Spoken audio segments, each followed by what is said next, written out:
Ang mabuting balita ng Panginoon ayon kay San Marcos. Papuri sa iyo, Panginoon. Noong panahong iyon, bumalik si Jesus sa Kapernaum at kumalat ang balitang siya'y nasa kanyang tahanan. Kaya't nagkatipon ang napakaraming tao, anupat wala nang matayuan kahit sa labas ng pintuan.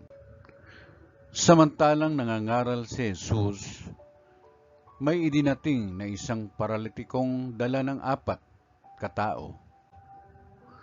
Hindi nila ito mailapit kay Jesus dahil sa dami ng tao, kaya't binakbak nila ang bubong sa tapat niya at inihugos ang paralitikong nakaratay sa kanyang higaan. Nang makita ni Jesus kung gaano kalaki ang kanilang pananalig, sinabi niya sa paralitiko, "Anak, ipinatatawad na ang mga kasalanan mo." May nakaupo roong ilang eskriba na nagsaloob ng ganito, "Bakit nagsasalita ng ganito ang taong ito? Kalapastanganan sa Diyos yan.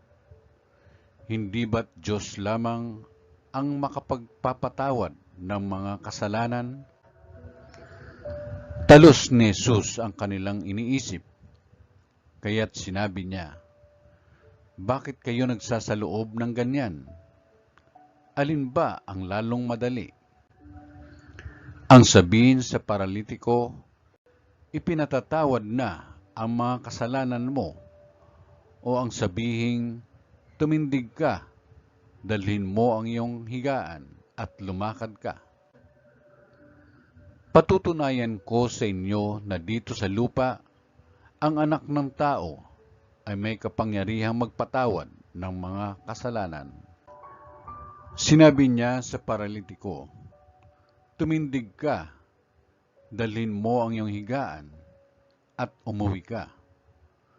Tumindig naman ang paralitiko, binuhat ang kanyang higaan at umalis na nakikita ng lahat. Sila'y pawang ng gilalas at nagpuri sa Diyos. "Hindi pa kami nakakikita ng ganito," sabi nila.